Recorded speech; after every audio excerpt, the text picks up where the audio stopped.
የዛሬው አዲስ ሐሳብ ርዕስ ሴልስ ስኪል የሽያጭ ክህሎት ላይ ነው።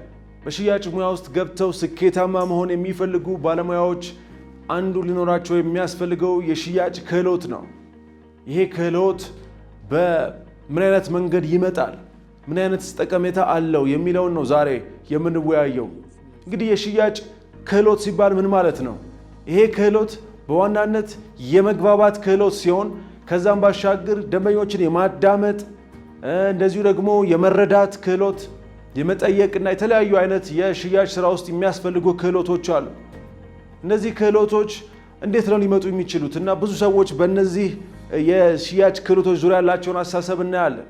እኛ ስልጠና ተቋም የሚመጡ ሰልጣኞች በዋናነት የሽያጭ ክህሎት የለኝም የሚሉ ይበዛሉ። ከሰዎች ጋር መግባባት አልችልም፣ ይከብደኛል፣ ሰዎችን ማነጋገር አልችልም፣ እንደዚህ ደግሞ ብዙ ማዳመጥና ብዙ ደግሞ እንደዚህ መናገርም እንደዚህ ይከብደኛል ብለው ይናገራሉ። እኔ ለሽያጭ ስራ አልተፈጠርኩም ይላሉ።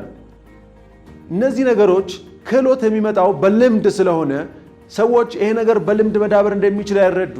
ስለሆነም የሽያጭ ክህሎት በዋናነት አስፈላጊ ነው። በሽያጭ ስራ ውስጥ እጅግ በጣም አስፈላጊ ነው። ከሰዎች ጋር በሚኖረን መስተጋብር፣ ከሰዎች ጋር በሚኖረን ግንኙነት ነው ሴልስ የሚሰራው። ሽያጭ ከሰዎች ውጪ የለም። ከሰዎች ጋር በሚኖረን ግንኙነት ስለሆነ ከብዙ ሰዎች ጋር መገናኘትን ይፈልጋል ሙያው። እንደገና ደግሞ ሰዎችን ማዳመጥን ይፈልጋል። በአግባቡ ለሰዎች ደግሞ ማስረዳትን ይፈልጋል። ሰዎችን መረዳት ይፈልጋል፣ መጠየቅ ይፈልጋል። በአጠቃላይ በዚህ ዙሪያ የሚያስፈልጉ ክህሎቶች አሉ። ስቲቭ ጆብስ የአፕል ካምፓኒ መስራች ምን ብሎ ተናግሯል? የቢዝነስ ሰዎች በዋናነት ሊኖራቸው የሚገባው ሜሴጅን ወይም ደግሞ መልእክትን ማስተር ማድረግ ወይም ያንን በአግባቡ ማስተላለፍና ከሰዎች ጋር መግባባት ሊኖራቸው ያስፈልጋል ይላል። በእኛም ሀገር ቢዝነስ የሚሰራው ከሰዎች ጋር በሚኖር ግንኙነት ነው። ሰዎችን ማወቅ ይፈልጋል ይባላል። እነዚህ ነገሮች እውነት ናቸው። ሰዎችን ሞር ማወቅ፣ ከሰዎች ጋር መግባባት፣ ሰዎችን መረዳት፣ ማስረዳት፣ ይሄን ጥበብ ይሄን ክህሎት ልናዳብር ይገባል።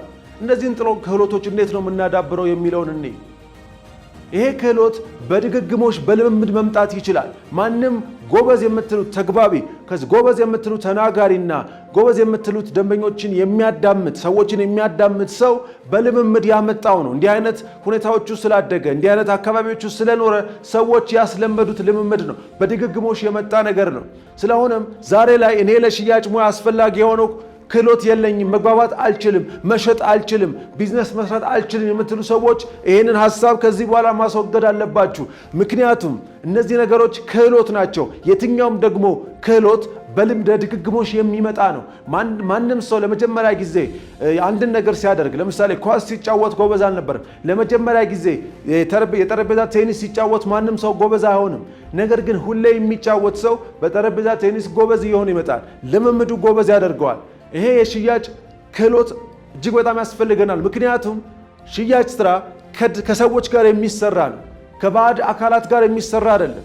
ከሰዎች ጋር የሚሰራ ነገር ስለሆነ ከሰዎች ጋር ደግሞ ደፍሮ መግባባትን ይጠይቃል። ከሰዎች ጋር መልእክትን መቀባበልን ይጠይቃል። ሰዎችን ማዳመጥ፣ እንደዚሁም ደግሞ ለሰዎች ማራኪ በሆነ መንገድ፣ ገላጭ በሆነ መንገድ ማስረዳትን ይጠይቃል። ስለሆነም ከዛሬ ጀምሮ ይሄንን ክህሎት ለማዳበር ዝግጁ መሆን ይጠበቅብናል። አሁን ግን ይሄንን ትምህርት ይሄንን ሐሳብ ወደ ውስጣችን ወደ አእምሯችን እንዲህ በማለት እናሰርጸዋለን። አብራችሁን እንድትሉ እጋብዛችኋለሁ። እኔ አስፈላጊው የሽያጭ ክህሎት አለኝ። ከሰዎች ጋር መግባባት እችላለሁ። ሰዎችን ማዳመጥ እችላለሁ። ሰዎችን መረዳት እችላለሁ። በዚህም በጣም ደስተኛ ነኝ። ከደንበኞች ጋር በሚኖረኝ ግንኙነት ሰዎችን አዳምጣለሁ፣ ደንበኞችን እረዳለሁ፣ ከሰዎች ጋር እግባባለሁ። በዚህም ውጤታማ የሽያጭ ሰራተኛ መሆን ችያለሁ። ይህን ነገር እየደጋገምን ለራሳችን ልንለው ይገባል። አዎ እኔ በሽያጭ ስራ ውስጥ በቢዝነስ ስራ ውስጥ ከሰዎች ጋር የሚሰራ ስለሆነ ከሰዎች ጋር ሳልግባባ ከሰዎች ጋር ሳልረዳዳና ከሰዎች ጋር መረጃ ሳልለዋወጥ ቢዝነስ መስራት እንደማልችል ገብቶኛል። ከዚህ በኋላ አዳዲስ ሰዎችን እተዋወቃለሁ፣ አዳዲስ ሰዎች ጋር ራሴን እገልጻለሁ። ስለ ምርትና አገልግሎት ስለምሸጠው ነገር በድፍረት ለሰዎች በማራኪ በሆነ መንገድ እገልጻለሁ። ይህን ነገሬን ክህሎቴን እያዳበርኩ ነው ማለት ይጠበቅብናል። ይሄንን ደጋግመን ስንል ይሄ ሐሳብ ወደ ውስጣችን ሰርጾ ይገባል። አብሬያችሁ የቆየሁት ቢንያም ጎልደን ነኝ። ቻናላችንን ሰብስክራይብ በማድረግ ወደ ስኬት አብራችሁ እንድትጓዙ በአክብሮት ጋብዛችኋለሁ። የዛሬውን አበቃን። ድርጅታችን መታችሁ መሰልጠን ለምትፈልጉ ከታች ባለው አድራሻችን ደውሉልን፣ ጻፉልን። የተለያዩ ጠቃሚ ስልጠናዎችን ማግኘት ትችላላችሁ። በሌላ ቪዲዮ እስከምንገናኝ መልካም ጊዜ